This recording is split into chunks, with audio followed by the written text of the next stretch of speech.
Hey, GW coming to you live. Before I get into this review of Halloween Ends and tell you what I think personally about the film, I'd like to just say that yesterday, me and my wife, we had a really rough day. And she wanted to go to Chipotle, right? And Chipotle has this thing where you have to use exact change. And from what I understand and from what I've seen in the real world, the coin shortage is, all but extinct right now. Okay, no one uses exact change. So there's that. So we went there, and they don't even accept credit cards or debit cards. So my wife was highly upset. Long story short, we ended up going to Eaton Park, toward where the old driver's center used to be here in Butler. And there was a waitress named Emmy. And I want to give her all kinds of credit because she made my wife's day.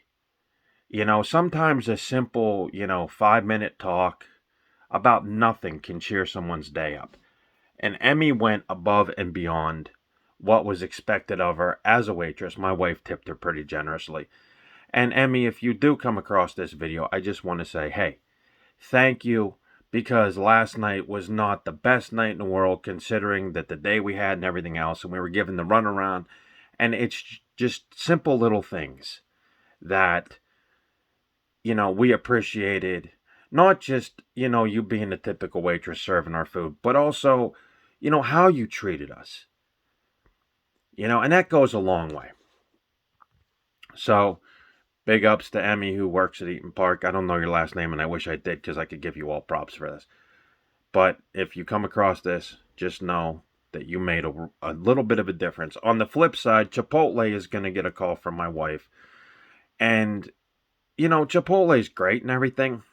I like it. My wife likes it. But the restaurant is not that hygienic here in Butler. It's always dirty when you go in. And it seems like we keep giving attitude, not to mention parking. If you guys ever been to Chipotle and try to park, it's ridiculous because you're fighting both lanes and then you got the drive-through on the opposite side. You don't know which way to come in, and it's laid out really stupid. So, just wanted to say that. Big ups to Casey, Emily, Brian, my man Mike Byers. I ran into him last night, met his little dude Clay, and I just want to say, hey man, that was cool. Um, so we're going to talk about Halloween Ends and what this story contains about, because I know a lot of people jumped on this and watched this, and there's different opinions about it. But I'm going to tell you my thoughts about it. Okay. First of all, you guys know that this is a direct sequel to Halloween Kills, which was released last year around this time. Seems hardly it was a year gone by that this film was released. And now Laurie Strode, played by Jamie Lee Curtis, the famous Jamie Lee Curtis, is now not a survivor. She's a, quote, author, and she has her granddaughter still in the fray. As you know, her daughter was killed in the previous installment, setting up this installment right here. So, this movie deals with a couple of different elements. One being that Laurie in the last film was a survivor. She was brave. She doesn't take shit off anybody. But in this film, it seems like it's more emotional because it seems like the memories of the past are now embedded in the Haddonfield residents, who some of them treat Laurie like a freak show. And she has to sort of deal with that. The other approach this movie takes is the Friday the 13th Part 5 approach, where we don't have the main protagonist, which we do in this film, obviously, Michael Myers, but we have another, I would say, sort of apprentice, maybe. I don't know. It's a kid who was bullied, and that aspect of Halloween Ends is taken from Rob Zombie's Halloween, because if you guys remember that film, that's what Michael Myers was in that film. He was a bullied kid and finally just snapped and went on a rampage. We have elements of that film into this film.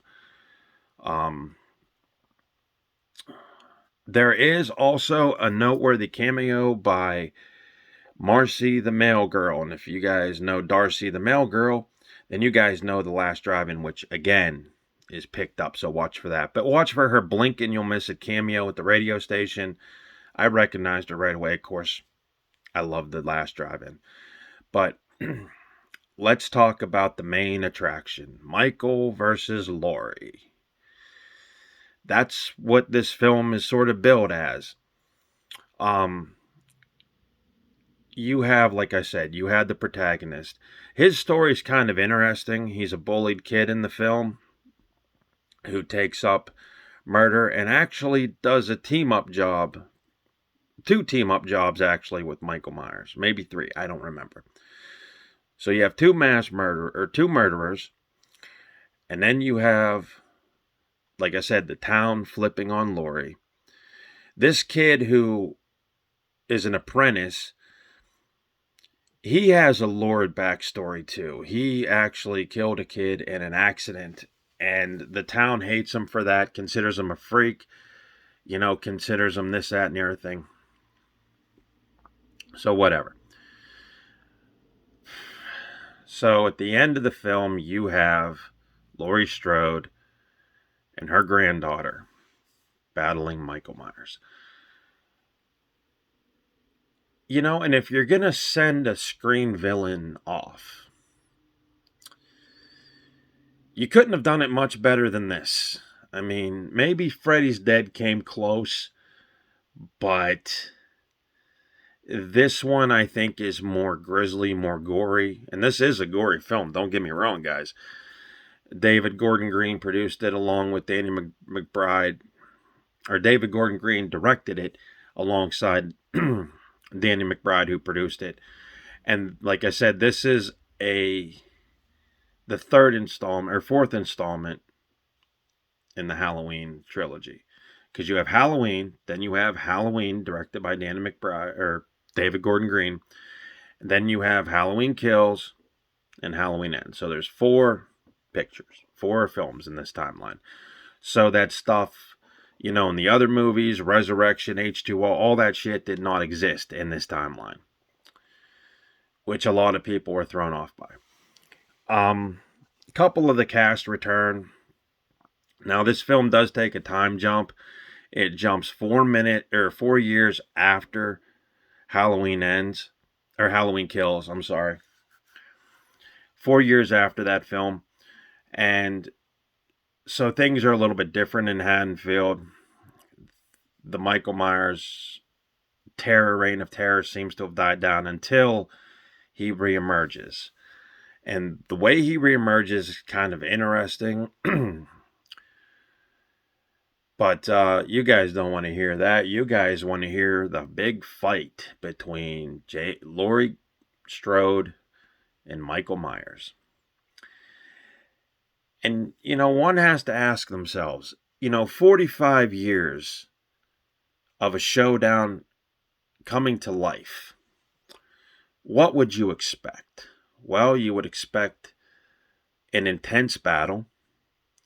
You would expect a very elaborate death scene, right? You would also expect a spectacular finale to the films that preceded it.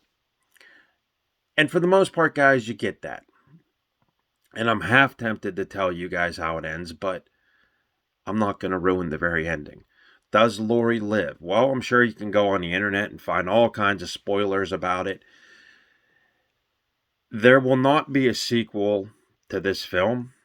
As you guys know, it says the word Halloween Ends in the title. You guys should know. There's no sequel in the title. There will be one. Now, one of the most interesting things about the Halloween franchise is that you could go back and make another film, but not set in a timeline. And you could probably do a new beginning or a remake. But I think it's too early for that. I really do. As far as blood and gore goes, as I mentioned before, this thing is in the same spirit as Halloween Kills. There might not be as many elaborate deaths in that as it is in this film, but there is some brutal, brutal stuff. One of the highlights, if you guys are up for blood and gore, I've never seen this kill. I've seen things close to it. I just mentioned Friday the 13th, Part 5. That was, if you guys remember, with the copycat Jason, where a road flare is stuck into a kid's mouth. This one tops it by having a arc welder turned on and being stuck down a kid's mouth, and you get to see it, not in detail, but you get to see a very close-up version of it, almost to where it's point blurry, but you get to see the victim's reaction on the other side. And that film, to me, or that scene, was one of the grisliest, gnarliest, most wickedest kills in the history of the Halloween franchise, and I'm being dead honest. Of course, you have your knife impalements, your slices, because obviously Michael's weapon of choice is a butcher knife. You get to see somebody run over in graphic detail. You get to see a radio DJ get battered onto a turntable and then his tongue sliced out. That scene would have been great, except that they pushed the envelope on it, and the tongue is now sitting on the record player going around and around. It's pretty wicked and grisly, and it's awesome. Trying to think what else. Multiple stabbings, impalements, throat slits. You name it, this is a pretty damn violent movie. Dude's getting shot in the head. You get to see that. You get to see a person crushed in a car crusher. Some pretty brutal shit. But all in all, when you look back at the Halloween franchise, and you look at the 4 films, that I just mentioned, Halloween from 1978, Halloween, David Gordon Green directed, Halloween Kills, and Halloween Ends. It's a perfect 4-picture quadrilogy. And when you watch this last film, there is a moment at the end where they sort of tease you with a mask laying on the coffee table. The reaction I got is it might happen again, it might not. Now, there are theories abound in this movie. Before this movie even come out, if you guys remember Halloween 3 Season of the Witch, which came out whenever I was a kid, and it was the one that really didn't fit the timeline. It was the one that, Silver Shamrock was making all those masks, and these masks were going to kill a bunch of kids on Halloween. There was a theory that Michael was controlled by those masks, or a mask by Silver Shamrock. The other thing that I'm glad they did not put into this movie was the Cult of Thorn. Now, some of you guys remember this. The Cult of Thorn was a very minimal subplot in The Curse of Michael Myers, and it started in Halloween 5, where the Cult of Thorn actually broke Michael out of jail. And the alternate ending, of course, is in 5. I'm going to ruin that ending because it's already out in a box set. You guys can go check it out. Was that Dr. Loomis became the leader of the Cult of Thorn, which then is in control of Michael Myers. Or is he? Hint, hint. That subplot, whenever it was released on regular DVD, was cut considerably, and no one understood the backstory of that film. So, no one really understood what the Cult of Thorn was until a producer's cut came out years later and explained what the Cult of Thorn really is. And I'm glad that they didn't mess with that, really, because if you wanted the film to take a ridiculous turn, then throwing the Cult of Thorn angle in there would have done it. But people are going to watch Halloween Ends because they want to see a climax. They want to see the end of it. And don't get me wrong. I'm all for slasher films. I'm all for, you know, great horror movies, but when they drag on too long, they become mundane. They become where it's predictable. You know what's going to happen. Killer's going to get released, slash a bunch of people, end up dead, return in a sequel, and keep going. And I'm glad that David Gordon Green had enough sense to say, you know what? We'll end this before it gets tedious. And that's what he did. And honestly, there was a lot going on in these 4 films. We saw the struggle of Laurie Strode, and we saw the madness of Michael Myers. We've seen how violent acts can tear apart families, can make towns go paranoid, can make a whole town want to riot. We've seen that in Halloween Kills. We also seen how people react to tragedy in the films, and I think it's done very well. And I think that this film, a lot of people will find closure in it, and there'll be a lot of people like me that, are going to miss Jamie Lee Curtis's screen presence. But you know what? She's played that character for, again, 45 years. That was her signature character, guys. So, it's graceful that she bows out and takes a break. And everybody is going to remember her, as Laurie Strode. No matter what you see Jamie Lee Curtis on. You could see Jamie Lee Curtis right now on True Lies Part 2 with Arnold Schwarzenegger, right? But you're going to turn that TV on and you're going to go, hey, that's a chick who played Laurie Strode. And that's how you're going to remember her. The only thing that, people are going to miss is that, much like Freddy Krueger, when Freddy Krueger got killed in Freddy's Dead, The Final Nightmare,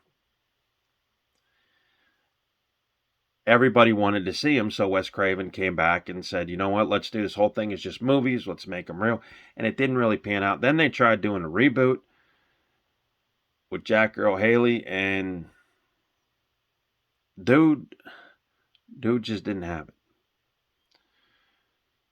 And sometimes it's best to stay with the originals. Now, both Halloween series are very good. But what I'm saying is you can't be entertained when it's the same thing over and over and over again. And that's why I like this 4 set of movies, is because David Gordon Green put a lot of emotion into this. He also ramped up the terror. There's everything a horror film fan could want, but it doesn't overstretch it. 4 movies is, I think, enough to cap it off. And it's also more about the struggle of Laurie Strode than it is of Michael Myers. I know that's sad to say. Michael played a bit part of it. Most of it, I guess it's equal parts. Michael terrorizing the town of Haddonfield. And I think it's mostly about Laurie dealing with a tragedy, trying to face it, and then trying to move past it. And I think that's what you guys see. But I'm not going to ruin the ending of it. Let's just say it was fitting for the villain. You get to see an elaborate death. And for the heroine, who gets to bow out gracefully, walk out into the sunset. And you know what? It was one of the more powerful exits. And right now she's probably doing a whirlwind of publicity, promoting the movie, which is on free on Peacock, by the way. And,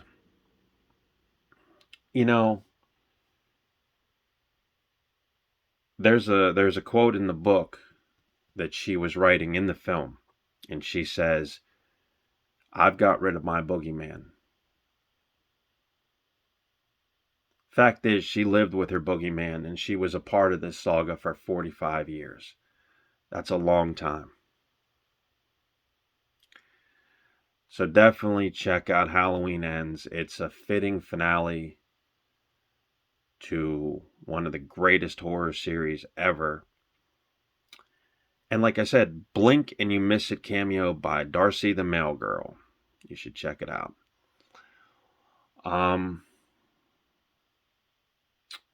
Yeah, I was just, off the record, guys. I was really thankful for Emmy at Eaton Park, and I know I said this in the beginning, but it really is amazing how many people that can sit down and just talk to you about nothing, and it changes your outlook. Um, it is definitely interesting. So my next review might be about the movie The Beast, about people trapped and surrounded by, giant lions. I'll get into that real quick. Um, Other than that, I'm not really going to talk about anything else because I think the Halloween franchise and the reviews, I don't think I want to talk about anything else because I think 21 minutes and 4 seconds talking about one of the greatest ending or greatest last films to one of the greatest horror series in history, starting in 1978, believe it or not. And it ran till now. Now, like I said, there's two timelines of this film. One, you could go by the regular Halloweens and watch all the way up to Resurrection with my man Buster Rhymes. And then you could watch this. And the cast was amazing. The story was pretty cool. It tied it all together. Of course, you have to watch them, consecutively. But I think you'll see a lot of human elements in this horror series. And the death scene of Michael Myers is really elaborate. And then you get to see somebody who's overcome fear, paranoia, and faced her demons straight up. And I think that's the message that we're going to get from Halloween Ends. I think that we're going to get, take adversity on head on. And, no matter how terrifying, try to overcome it. And that's about really all I got. And I hope you guys like it. I hope you guys do check it out because it is a pretty awesome movie. So, it's streaming live on Peacock right now for free. So is The Beast, by the way. I'm going to check that out like I just mentioned. And I hope you guys have a great weekend.